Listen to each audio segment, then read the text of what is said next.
bigenze uko uranwa ko wewe warayinyoyeko aho ngira ngere jewe vyantera amakenga kuko yarazana n'inyama yaragenda kugura n'inyama akaziduha je bikantera amakenga bimaze kuntera amakenga rero niho hageze je ko ngenda gusoma narashira nk'umukenke ariko sinkwege kuko naragira amakenga impamvu mama aduhaye inzoga yashize ku ruhande kandi hariho intango abandi bikoranwako ariko twagasha duha inzoga ashize ku ruhande narashaka kuva aho mba mu ntara ya Kirundo ntagenda kunywera inzoga i Kigali hagenda kunywera i Kigali narashaka kuva mu Kirundo nkamanuka i Bujumbura ata muntu nje kuraba inje kunywa inzoga gusa inze kunywa inzoga gusa narangiza kunwa nkasha ngurana amafaranga y'itike nazanye amafaranga atari make nkasha ngurana amafaranga y'itike kugira ngo nongere nduge ruguru je nafise umutwaro wo guheba inzoga narabona ko atatera mbere uko narigeze kugura materiel ibikoresho kugira ngo shoye kubaka nk'abandi ariko icyo gihe ntibyakunze kuko navyo n'ubwabyo naciye ndabigurisha kumvo kugira ngo nywe inzoga intebe narazigurishije ibirahuri namaze kugura kugira ngo nubaka urugo ndabigurisha amasahani namaze kugura menshi ndayagurisha kugira ngo ntushaye kunywa inzoga bice biherera hiyo kubera ko za mpwemu yangiyemo yo kunywa inzoga nyinshi nk'inkwere yafashe abo tuvukana nabo ubwabo n'ubu tuvugana niyo bakiri baracane mu ivyo bibazo ariko jewe maje gusaba Imana ngo Mana ndashaka igihe kimwe nzoheba inzoga nakorera amafaranga menshi ariko simboni yaje nari mbaye mu buzima bubi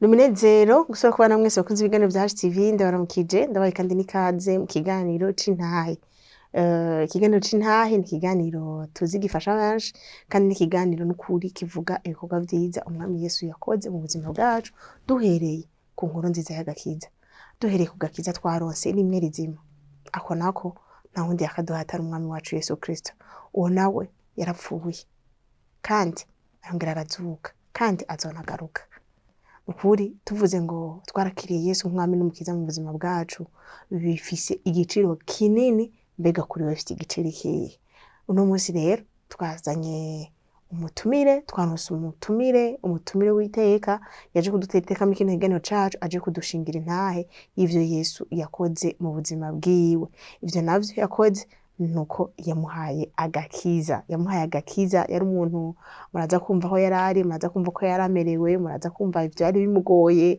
muraza kumva ingene n'umusa nezerere umwami Yesu ingene n'umusa avuga ati ndashima umwami Yesu ndashima umusaraba ndashima ko gakiza ndashima uwo mwami Yesu yanyibambiwe arankurako ibicumuro vyanje vyose turamuhaye ikaze muri studio za HTV n'ubwa mbere haje kandi n'umunezero kubana mutubwira amazina yanyu mwongere mwibwire abariko baradukurikira ndetse mwongere munabaramutse Imana ishimwe ndabaramukije mu izina rya Yesu Kristo umunyanazareti ndashimye cyane kubona ngeze hano ndashimye cyane ku butumire mwaduhaye n'ukuntu mwatwakiriye twabanezererewe ku mazina ni Bizimana Jean Claude ndubatse mfise umudamu umwe ndanezerewe cyane no kuba mu kino kibanza kugira ngo dusangire intahe y'ubuzima bwanje y'ukuntu nakiriye agakiza muri Kristo Yesu amen amen murakoze cyane Claude turagwaye ikaze muri studio za HTV kandi turanezerewe kukwakira dushaka kumenya rero Claude ninde jewe n'abandi bantu bishobora kuba dukurikira batakuzi bavuga ko Claude ari nde n'uwahehe ameze gute amen murakoze Claude natangire bivuga hejuru no umugabo arubatse nkaba mvuka mu ntara yahoze ari intara ya Kirundo intara ni Butanyerera yagutse muri commune Kirundo zone Kirundo centre navukiye mu muryango w'abana ndwi kwa mama ariko kuri papa sinibuka neza ni wongira bivanye papa yaroye umugabo afite abadamu yavyaye ku bagore benshi, yavyaye ku bagore benshi, ariko je nisanze mvuka kuri mama ngira gatanu. Ngira gatanu, kandi muri abana bose tuvukana baba abo ku bandi bagore, kuko umuvyeyi atuvyara papa yavyaye ku bagore batatu. Yavyaye ku bagore batatu, kandi muri abo bose tuvukana nije jenyene nkijijwe. Nije nkijijwe, kandi ndabishimira Yesu kuko niwe yabinkoreye, ntabwo byari byoroshe, kuko mu uwo muryango w'abagore benshi, abana benshi, kubaho umwe wese acaca inzira yiwe, kurondera agakiza umwe wese aco kwiwe. N'igihe ntarabatizwa mu mazi menshi, no kurondera ibatisimu aho muri katolika, umuntu yahoze asengera, umuntu yarironderera akiga, amaze kugera mu wa gatanu mu wa gatandatu akiga kugira ngo akomezwe abatizwe mujya migigwa ikorerwa muri katolika. Ariko nyuma y'ivyo ubuzima umuntu akuriramwo mubwo buryo bwo yavukiye mu bantu badakijijwe, mu bantu batazi Imana, mu bantu baterekera, ndetse no kubandwa babandwa, bari ubuzima butaryoshe, bari ubuzima butaryoshe. Nagira mbwire abantu bari baradukurikirana, hari ubuzima generation runaka ikuriramwo, bukari ubuzima bubi, bo ntibabimenye ko babayeho mu buzima bwaturutse mu bavyeyi babo. Ni kuvuga ngo bimwe tukunze kwita karande. Karande ni mbi cyane. Hariho rero icyo no kwita urukurikirane rw'amaraso. Urukurikirane rw'amaraso. Jewe wari rwarankurikiye kugeza yaho cika umusazi, kugeza yaho cika umuntu asegerereza. Ukurikiye gute? Byatanguye gute? Uko byatanguye, twakuze muhira tubona mama atuvyara araguza. Yararaguza. Kandi agenda babwire ngo ushaka ko utaraguza, ushaka ko utaraguje wewe, ukaba wambara neza, ukaba waye ahantu heza, ukaba warize amashure, ukaba ufise diplome runaka, uri ku rugezo runaka, ariko bakaba bageze gute barakuragurije. Amazina yawe akaba yarayatwaye mu bapfumu. Amazina yawe akaba yarayatwaye mu bapfumu. Hari ibitambo bagutangiye, babitanze mu bapfumu. Kuko iyo umuntu agiye kuraguza, araguriza abana biwe ngo bakure neza, araguriza abana biwe ngo ntibagware. Ukira kumeneka umutwe, umuvyeyi akavuga yikubise mu bapfumu, agaca agenda atwaye ibimazi, ntagenda agaragara. Ariko iyo yose bikagukurikirana ntumenye ko byagukurikiranye. Ubu rero byagukurikiranye gute? Uko byankurikiranye, mu uwo muryango nawuvukiye nk'uko, urumva ko ari umuryango w'abasambanyi. Umuryango w'abasambanyi. Byagenze gute? Mama amvyara yagiye kuri papa avuye ku yundi mugabo. Byanse ko bubaka. Aja kuri papa nawe afise abandi, hari umugore yavyaye ko hanze, afise undi mugore babana. Ndiko ndashaka gusigura urukurikirane rw'amaraso yo mu muryango. Sinzi ko no vyita karande, ariko umwe wese araza kumva hahagaze umuneka aradukurikirana. Asanga papa hari amaze kuvyara ku yundi mugore hanze, afise n'undi mugore babana. Mama agize kangahe? Gatatu. Agaca akura mu bwo buryo, agakura bagwana basitana, kubera ko hariho imiti, hari imbaraga za Satani z'imyuka mibi ziriko zirakorera mwabo bagore. Umwe gashaka kugira ngo akundwe, uwundi ngo yangwe. Kugira ngo ivyo bibe, nuko umwe muri bo agenda kurondeza imbaraga z'umwijima kugira ngo agaburire papa, amwigarurire bitamugoye. Rero ubwo buzima buco butuma nawe kumbure papa ashaka kuba yari imiti myinshi igimutera gusara. Si ugusara ko mutere, byamuteze ku kaboregwe, yarakora ariko n'ivyo yakora kandi amafaranga akayaronka, ariko ayo mafaranga ntawuzi iyo yahereye. Kandi byamubujije kugenda handi. Umva mama icyo gihe yaramugumana, uwo wundi yaciye amuheba. ubundi yaciye amuheba. No kuvuga ngo kenshi je nakuze ndamubona ari muhira kugeza ku rugezo nuko abo bandi bana bavutse kwa abandi bagore nabo ubwabo bakuriye muhira hageza ku rugezo uko abo bakeba nabo ubwabo batankana hageze igihe bamengo bariko barahuza ariko bagahuza bafitaniye bacengana batarabana ryiza kugeza ku rugezo kuko mu bavuga ko abana babiri nkurikira b'abakobwa je nkurikira bambanziriza barapfuye mama avuga ko bapfuye bishwe n'uwo mukebawe bishwe n'uwo mukebawe ngo yabahaye ishano ariko je kuba ko nari umwana ntavyo nokwemeza kandi ngo yafashijwe n'umubanyi twabana nawe nyene ngo kugira ngo babahe iyo shano ntavyo nokwemeza ariko cyo nzi cyo nuko bapfuye kandi hacaba amatati nkayo rero mu nyuma papa nawe haragira igihe arapfa tukira abana bato nihuse rero kumbuza umwanya ubwo rukurikirana rw'amaraso wumve ko papa na mama ugira bahure habaye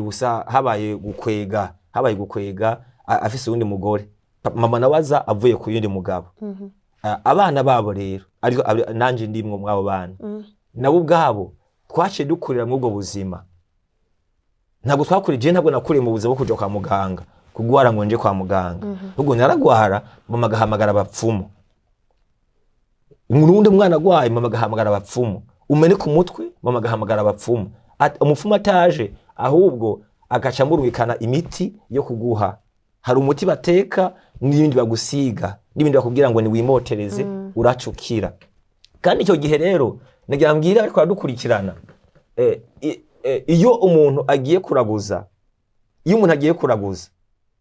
nagenda babwire ngo sindabibabwiye kugira ngo mugende kubikora kuko nabagiye kubikora mbere nitwari turi kumwe sine bwavuge bino iyo umuntu agiye kuraguza ivyo agiye gusaba abapfumu yagiye guterekera birakora kuko iyo gihe agiye kuturaguriza twarakira twarakira ivyo azana kaduha twarabinwa twaravyimotereza tugakira uko vyakira nibihe nagenda babwire ngo kujya kuntu umuntu agenda kuraguza agatwara igitambo iyo atwaye igitambo bijya bintu agiye agahereza ujya mu pfumu navyo bwavyo bivugiraho amajambo ndaje ubwanje mama yarantuma kuraguza tukiri bato hari ukira kumuha bijya umuhaye ari amafaranga ari ibintu muhaye arabivugiraho amajambo ajya amajambo yivugiyeho rero nuvuga ngo ikiya kintu twaye kiko kirakonfirma wowe uvaye wizeye ko ko watanze ivyo wasabye byakunze rero bijya bintu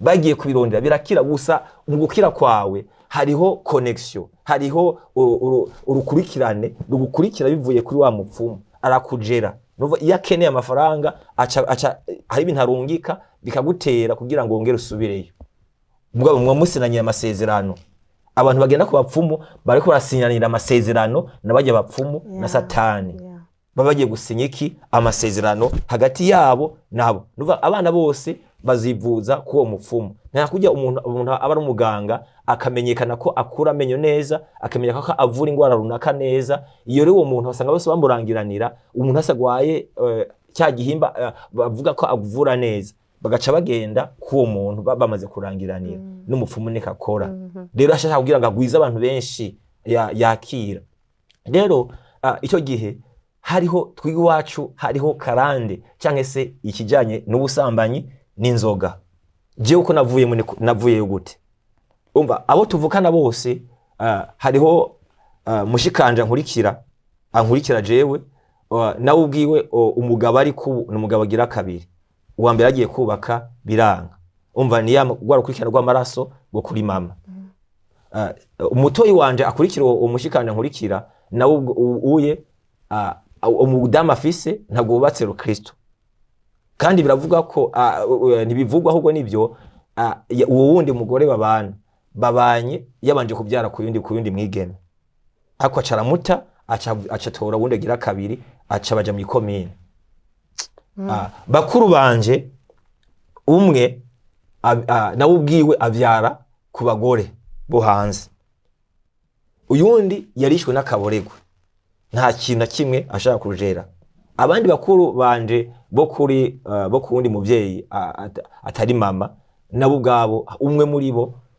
hari uwonzi amaze kugera ku bagore ubu ndazi umugore afise agira nka 6 ubwo ni rwa rukurikirana rw'amaraso abankuriye nabo nduta jewe ndi hagati y'abo bantu nanje ubwanje rero nabaye mu bwo buzima mba mu buzima bwo kuboregwa ndageza ku rugezo ko shobora kunwa ibiyeri 15 simboregwe ibiyeri 15 nicaye nk'aya masaha twicaye ngaha nkaza kugira ku mugoroba saa 4 saa 5 namaze kunwa primus 15 atani ivyo kuboregwa birimo kubireki byava kuki byava cagihe abantu abavyeyi bacu ivyo bagenderamo bobo bari bazi karurukiza gucyo gihe ntabwo Imana yari bwakore ku maso baronka inyigisho nkizi muri kumuraronka mwemwe kubadukurikirana bamenye batamenye gutandukanya kibi n'iciza haraba ikintu cyo guterekera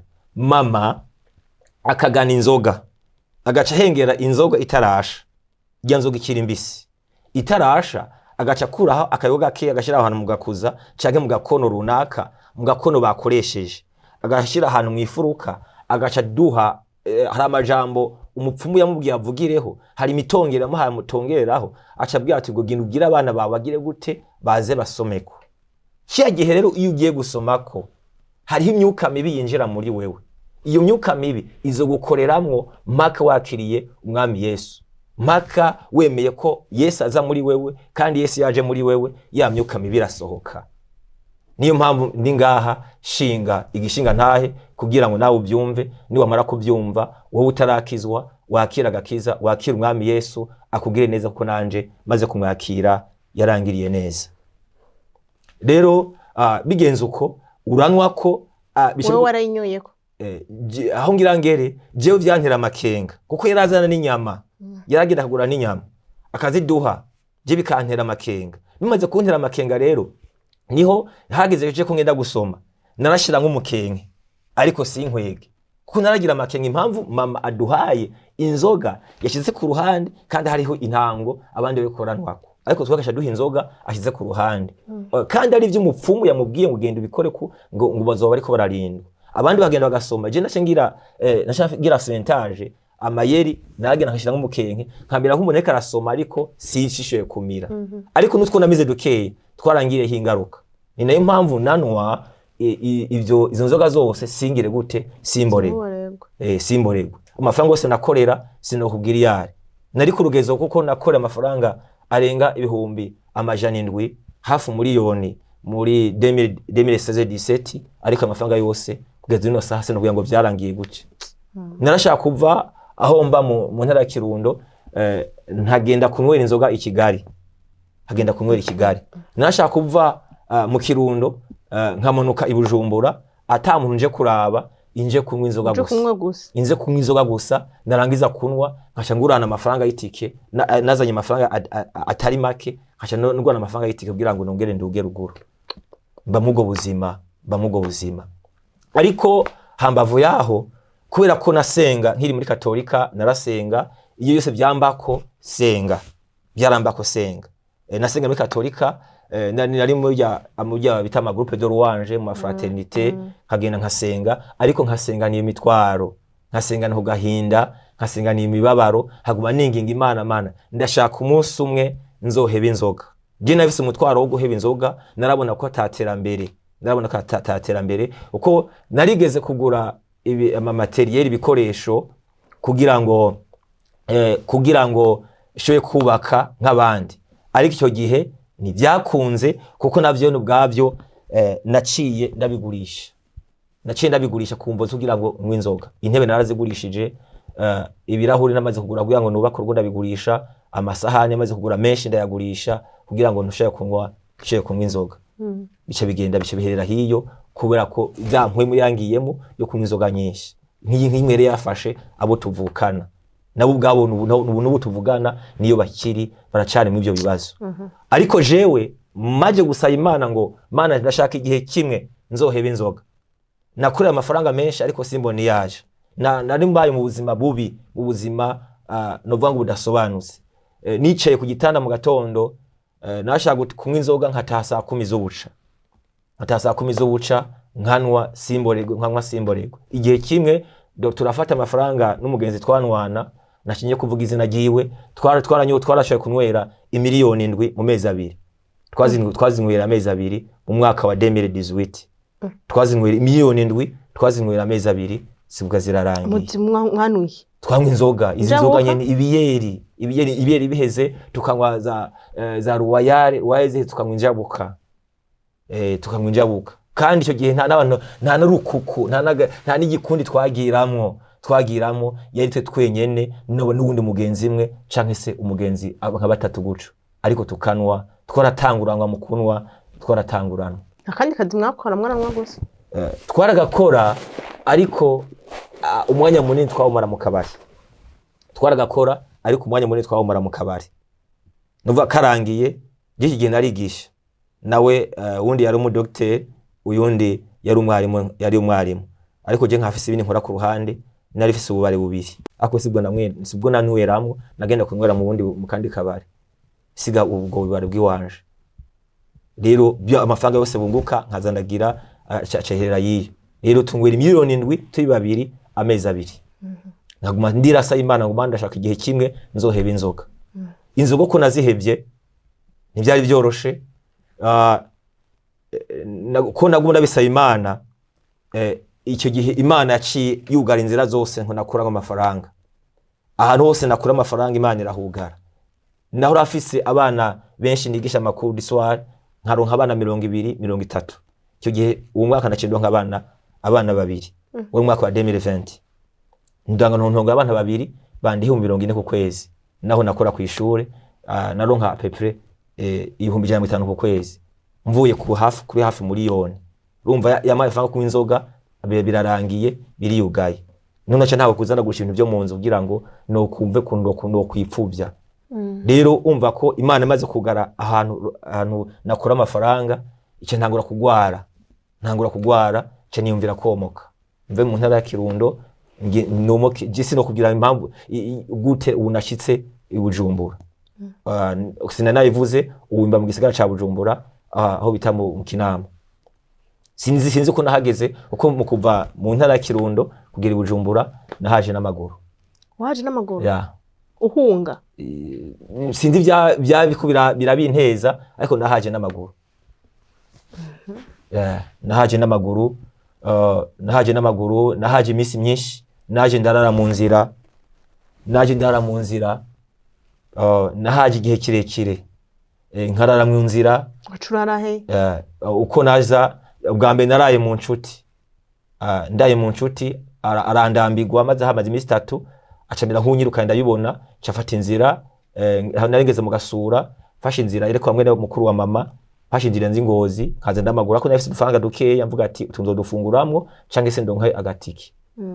Ariko nkaca ngenda n'amaguru umwanya muremure kugira ngo nshobore gushika iyo sinarinzi niyo ngiye ntaho nzogarukira. Nafashe inzira uko bwabo navuyeyo numva afise ivyiyumviro byo gushika hehe mu gisagara ca Bujumbura. Uduhuzu narifise natuzanye mu gakarato, nacizana dukeya, ishati n'ipantaro n'ikirato kimwe. Urumwigisha? Ya. Ndi umuntu adasanzwe.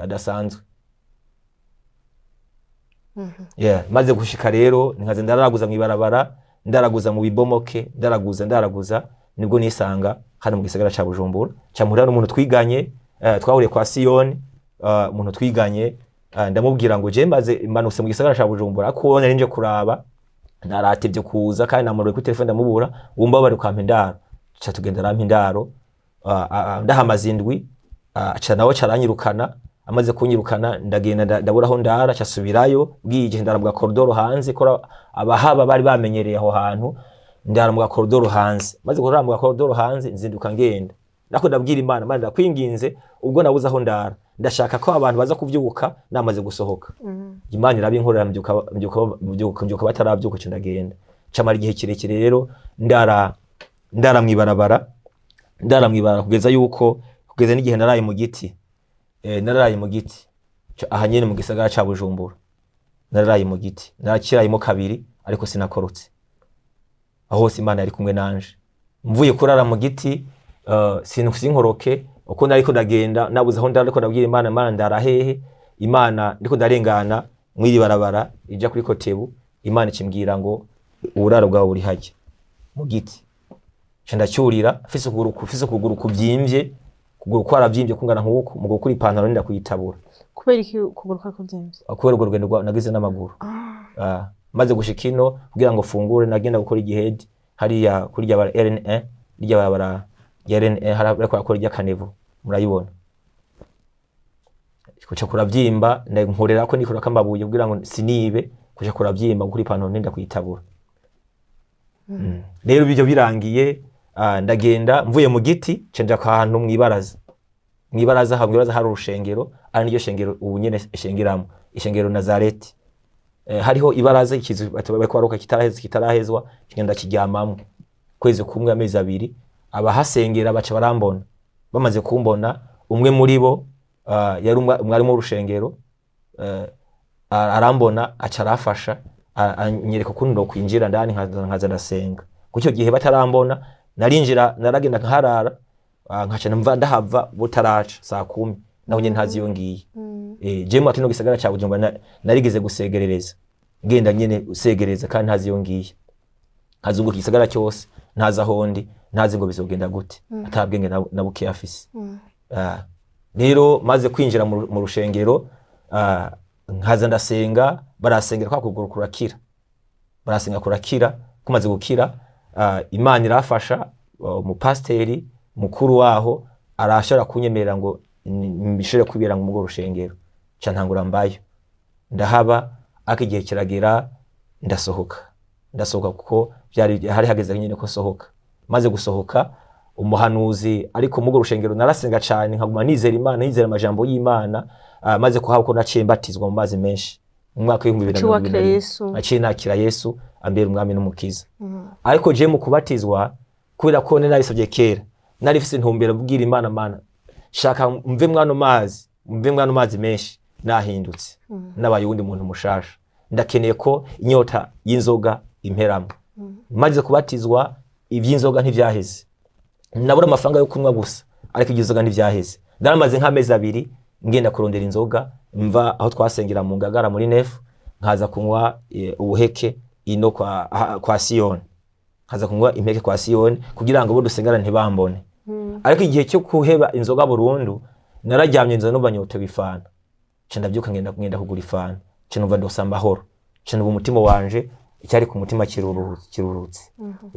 Ncambwira Yesu uti ubwo rero nyotewe ifana urakoze cyane ko ungiye kubandanya ino nzira. Canza mu nzira rero gukorera Imana nkorera Imana ari uko ndayumva muri jewe kandi nkunda Yesu.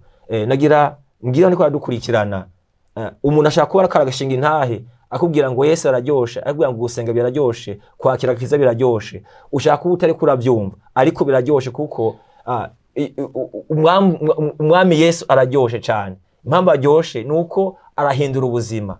Je ningaha kwera ko yampinduriye ubuzima maze kumwakira. Mariage ntakoze icyo gihe nani nakora amafaranga menshi maze kumwakira umwaka ukurikiye naciye ntegura mariage. Kandi iyo mariage nete gatandi 10 ifise. Naraka indaro mu mihana mu bandi bahungu mu bandi basore nibo bare bampaye indaro niho nategura iyo mariage. Navuye mu rushengero bampanuriye ko nzokora mariage atani 10 ifise atakazi atana office ho kuba atani imyambaro office atana amafaranga afise yo ku munsi yo gufungura. Akuce ntegura mariage kubw'ijambo ry'Imana no kubwo amajambo maze kwakira no kubwo numva nahindutse no kubwo numva Yesu agwiriye muri jewe azobishoboza. Nteguye mariage ndayitegura atani 10 ifise ariko mariage yarabaye. Imaze kuba ndategura ndabwira umukobwa ati nifuza ko twubaka. Arambaza ngo ufisa ngahe nta n'icyo mifisa ariko ndafise umwami yavuze. Imana iravuganye nanjye ko nzokora mariage kandi kizobana nanje. Nawe Imana yari yamugendereye umuhanuzi aramubwira ngo hagiye kuza umusore akijijwe ariko ntasengera muri Panikoti ko madamu icyo gihe yasengera muri Panikoti. Ati none uzomwemera kubera ko yari ifise ayo masezerano nanje nkaba nafise amasezerano ko Imana izonkora mariage ngiye kumuresha kumubwira ko ufise umugambi kuri wa mariage ntiyavyanse. Niyitaye ko no gukena nkenye kuko ndiko namuresha niwe yanafungurira ndiko namuresha ndiko ndategura mariage niwe yampije gufungura ku mugoroba. Ntigira mbaza ngo bizogenda gute ariko namubwira ko dusenga Imana izobikora. Turasenga Imana irabikora. Mu gutegura mariage ntivyari vyoroshe, habaye intambara nyinshi, umva ntabi wacu ndiko ndabwira, nabo ubwabo ntibaranemera neza ko nakijijwe. Rero nayiteguye uko atakintu ufise natsindaro kuba bahungu b'abagenzi. Atampuzu ufise atakirato, ariko mariage yarabaye. Niko nayitegura ndonka abagenzi abanyeshengero bamwe barabifashamo. Ndagenda nkoresha invitation, ndakoresha invitation ndakoresha invitation bazi nkora ideni invitation na sara ubwayo bayimpaye ideni kubera Imana yari yaravuze. Bayimpaye ideni babimpaye ideni niho nakoresha invitation 70 ariko nazo ntizaheze nazahaye abantu sinabosana ndaziha ko nta hari imfise. Sare bayimpaye ideni ndababwira ko nzoyiriha kujya munsi wa mariage. Umunsi wa mariage ndabura muri envelope kuko muri mariage yanje haje mama nawe nyine ajacerewe. Nta nafise bakuntera ko mu kwa kadeni rya sare nene nababwiye ko nzoha ku munsi wa mariage ko bazontera amafaranga menshi. Hacaza umuntu rero Imana yafashe avuye muri Somalia niwe acaturira iyo sare. Atubajije mu modokari ngo mukiri ngaha ati sare nituraheza kuyiriha tuko turi muri envelope turihe sare. Acha tugira sare mukeneye kuriha habura ngaha. Turamubwira tubura acara duha amafaranga arenza ko n'amafaranga ya stock y'amezi 2. Cyo turataha muhira. Bukeye bwaho dimanche hacaza no kuturamutsa baca bihinda umuhana bagiyemo. Bihenze umuhana bagiyemo baca basa ndabaza baca badutera amafaranga nabo nyene badusigira amafaranga tumaze kubazimana. Basohotse ndabaza madame ate bajyana abashitsi biwawe arambaza ko naze kari gwawe. Kumbe nayo Imana irongeze kugira ngo babongereze stock baduhaye kugira ngo imisi bandanye iba myinshi. Barihenze inzu bagiyemo. Abayimenye gute ko bihenze? Kuko ntabwo arabaje kuraba jewe. Nta n'umwe twatuzinanye muri bo. Barabagabo babiri. Baca dusigira amafaranga twongeza kuri ya stock. Twamade simwe tutaja kuri boutique. Imana nziza. Imana nziza cyane. Imana nziza Claude, Imana iguhaye agakiza nta kindi kintu yo kwima. Imana yaduhaye agakiza niyo kwizerwa, niyo kwizigirwa, niyo kwiringirwa. Amen. Niyo ituma tunezererwa umwami Yesu. Amen. Niyo ituma tubaho muri buno buzima bugoye atamuntu umwe butahura. Amen. Irakora ibitangaza n'ibimenyetso. Muri Zaburi havuga ngo ikora ibitangaza bitamenyekana bidaserangurika. Donc iyo niyo Mana twizeye. Amen. Donc turatera intege abantu yuko bayizigira bakashira ku mutima kuko nta numwe yayizeye ngamara amaye. Claude uno munsi avuze aho yavuye akavuga hageze uno munsi ni kubwo buntu bw'Imana. Kubwo bw'Imana. Kubwo buntu bw'Imana kubera igihe wava mu Kirundo utazi uri kuraja ntwari uzi kuzoshika Bujumbura amango wakira umwami Yesu amango ronke inshuti muri Yesu ngo zizoshobora kugira ico zikumariye. Ntwari uzi ko Yesu yo kugeza uno munsi. Nivyo ivyo vya karande nivyo birahari kandi byarakugize ku ruhara kuko no munsi nizera katana kimwe kifise kububasha. Uyu munsi nta nakimwe kingira kububasha kuko fisa amahoro. Ni nayo mpamvu n'abantu ngiye tuko turasengana ndavuga ati ni musenge musaba amahoro ava kuri Yesu. Ko Yesu atanga amahoro kuko ibituro dusaba hanze by'ubutunzi imodoka amazu hari bigeze ko babisize hano mwisi. Ariko Yesu niko ndababwira Yesu tuvuga atanga amahoro. Iyo mufise no mu kuzimu murajana. N'igihe utari ngaha mwisi umurajana. Lazaro byarabaye. Yaragiye aramuzura amaze imisi 4 mwumva bavuga ngo yanutse. Ariko ibi dufise tugenda dusenga duvuga ati Mana duhibi ibi nta mahoro tubobironkana. Ariko utuvugana ndafise amahoro ava muri Kristo Yesu. Amen. Urakoze cyane Claude. Ni na hano inaye yacu cirangirira. Claude turamushimiye yaje kudushingira nta umwami Yesu agohezage. Amen. Turabashimiye mwese bakunze ibiganiro bya HTV. Ukuri Yesu ni mwiza. Yesu araryoshe, Yesu aratanga amahoro, Yesu arakiza, Yesu arabohora, Yesu aratanga ubuzima. Aratanga ibyo kurya. Aratuma abantu bagira mariage, akanapovoya. Yarabitubwiye. Arategekanya, arapovoya ku mabezo yacu. Yavuze ngo mubimenyeshe. Yanavuze tubisabe. Yavuze ngo mubimenyeshe. Gusa muri rya sengesho ryawe ritoyi ngo tubimumenyeshe. Muri rya rindi ritoyi ryo muri prière matinale, muri rya rindi ritoyi ugira iyo yumvise amagorwa abaye menshi mu mutima wawe. Claude yararivuze mu mutima avuga manura nkizi inzoga. Urumva inzoga aho zari zimugejeje. Yari yumva gowe, yari yumva wowe uva mu kirundo ukagenda utazibwiye ni kuvuga ngo yaramerewe nabi mu mutima we yari yumva ata kintu kizima afise ariko umwami Yesu yari yaravuze ngo wewe uzonkorera uno munsi n'umukozi uno munsi niwe yaje kubihamya ngaha kuri hasi niwe yaje kuvuga ngo Yesu agira neza Yesu yarampaye agakiza Yesu yarampaye ubuzima atabwo nari mfise kandi ubuzima turondera muri nose burapfuye Claude yari yaraburondeye ntiyari umwigisha yari yaragize ububare ndetse ubwo buzima n'amahera yaronkaga yemwe ntiyari kumutunga mugabo none vyahereye Yesu rero tumwizigire tumugumeko tumurondere tugende dufise inkomezi zo kuvuga ngo Yesu tuji wawe ntandi tuzoja kwa Yesu hariho ubuzima hariho amahoro hariho umunezero uno musi yuzuye amahoro uno musi yuzuye umunezero uno musi aravuga ngo Yesu ndamukunda kandi ikiruta ivyo azomutwara mu ijuru iyari niyo yiteze kuzobara kuko n'umukiza wiwe niwe yamukijije vya bindi byose umuryango utari kumukiza abantu batari kumukiza ndetse n'abamukunda gose mu buzima bwiwe batari kumukiza nshuti mukundwe ko badukurikira bashobora gusanga ufite ubuzima busa n'ubwa Claude mugabo ushobora kuba udafite n'ubusa n'ubwa Claude utabizi n'ukuri hari igihe umuntu agendera mu bintu vyitwa ivyaha ivyo twiyabakrizwa twita ibyaha inzoga itabi ubusambanyi ubuzima bubi ibintu bidafadika ibintu biguma biyonga ubwo nasanga wanakirira umugabo ntumenye iyo biva hariho ibintu bitubosheko hariho ibintu bituma tudatera imbere hariho ibintu bituma tutizera Yesu mugabo Yesu ariko araturondera aratwumva aho turi tumuhebere imitima yacu tumwizigire tumwizere niwe muremye niwe yaturemye niwe atuzi kandi ni Imana ishobora byose nta kimwe itaduhaye uwo Yesu yaraje mu isi arapfa rubi kubwa jewe na wewe yapfiriye ibyaha byacu n'igikino natodukiza mbega naye hani magogwa atodukiza mbega nibihe byaha atodukiza mbega nakaye kagatodukiza uwo Yesu niwe turiko turavuga uno munsi niwe yakirije Claude niwe yakirije Yvette niwe yakirije uri kuratura kandi ni nawe yiteze kugukiza wewe uno munsi ushaka kumuhebera umutima wiwe nta kindi yifuza ashaka kumwizera kandi ukavyatuza akanwa kawe ukavuga ngo Yesu ndagushaka ndasavye umuntu wese akaradukurikira atarakira Yesu umwami n'umukiza amwakire kuko uwo nutamwakira azogaruka kandi azoza guhimpera abamwizigiye n'abamwizeye abatamwizeye ko bazoja mu muriro udahera birabaho kandi bizobaho ivyo rero turiko turayivuga tubabwira abacuti bakunze uko baradukurikira mutarizera umwami Yesu tubatumira kwizera umwami Yesu urashobora kutaramwizera urashobora kubugowe urashobora kumva umengo ufise amaganya utazi igituma n'ukuri umwami Yesu arahari kandi umwami Yesu agira neza kandi umwami Yesu arakiza